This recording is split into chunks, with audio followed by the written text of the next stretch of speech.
Hey guys, I'm here at my home away from home here in Houston, Texas. This is our last week here. We're going to be leaving at the end of this week, going back to Lafayette, Louisiana. That's my home. And I'm getting things ready, checking things out a little bit, just kind of doing a preliminary on my tire pressures and stuff so I don't have to worry about it as much. But you always check your tire pressure the morning you leave. But it kind of brought me to this topic today, which is tire pressure gauges. You know, it seems like we can put a man on the moon, but we can't really come up with a decent tire pressure gauge. I've had a slew of them over the years. I've just got a whole box full of them I brought just to show you all of the conglomeration of gauges that I've acquired over the years, and it's not really over too many years. I've got, you know, of course you've got these things, this old type. There's another one. I use this one on my motorcycle. It's an analog gauge, but it's, you know, you can get it in tight places, but it's not something you really want to carry around with you, at least for me. And I don't know, you know, it seems to be fairly accurate. I had a hard time warming up to the digital stuff. This is a digital one that's not worth a shit. I had a hard time warming up to them, but I finally did. After you prove to yourself that the gauge you're using is accurate. And, you know, I even had a gauge that I would talk to you, would call out the pressure to you. And, you know, 35 pounds or whatever. We had a scale in the house that you'd step on and it would talk to you. It worked fine for my wife, but every time I got on it, it'd say, hey, one at a time.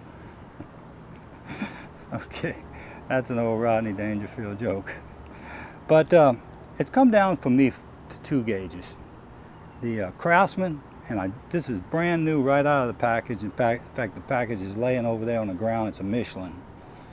And I want to compare the two and see how they match up. This Craftsman is dead on with my truck's monitoring system. Exactly. If I got 70 pounds air, it shows 70 pounds. So I trust this gauge. And I've had it probably 6-8 years, and I bought it in Christmas time. It was on sale for $8 at Sears. And these things are $33 now. This Michelin, I paid $18 off of Amazon. They look similar. I thought, well, maybe it's as good as this one. We'll see.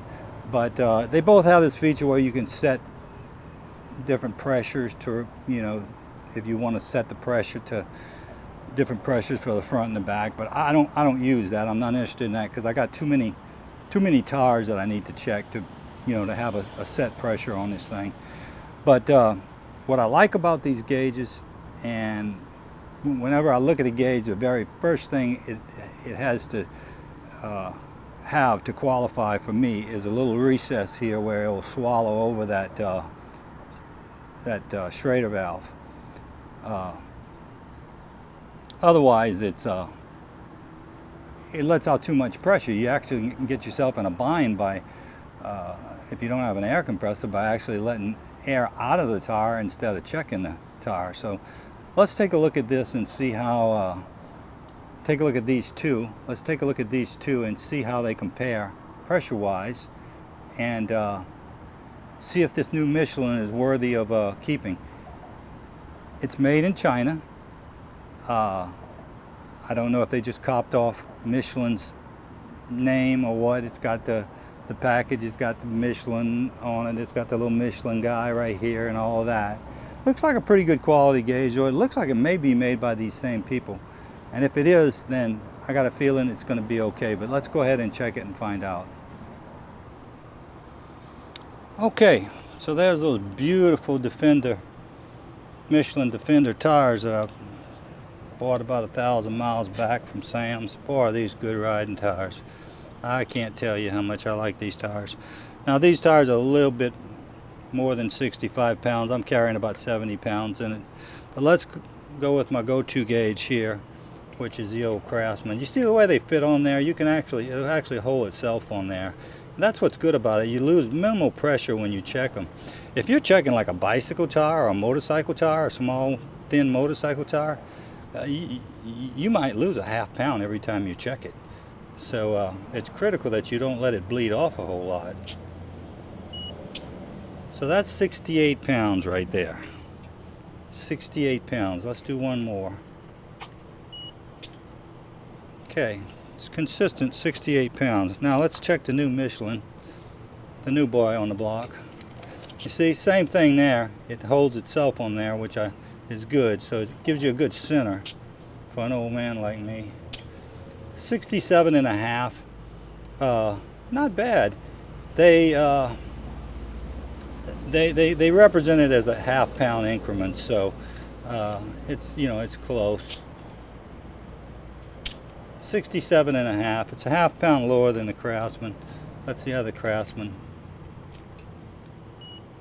Yeah, Craftsman's still reading 68, so it's within a half pound. Not bad. It's a keeper. Good backup.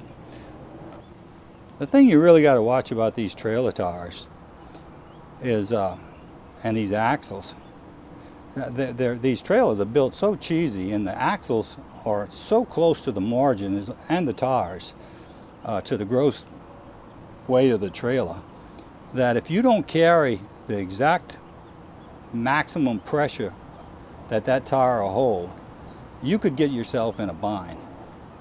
And just a couple of pounds under pressure on some of these tires, and you could be, you could get yourself in a bind and have a blowout. These tires will overheat in a hurry if they run under pressure. And you always, you know, check it in the morning, first thing. You know, if you check it on a morning at, say, 70 degrees and you're reading 50 pounds is what these tires take, that's a load C rating. And then you check it another morning and say it's 50 degrees, you might be reading 2 pounds low. So you want to leave your location based on the temperature that it is that day, not last night, you know, not last week. So anyway, guys, that's my 2 cents on all of this stuff. Hope it helps. Until next time, adios.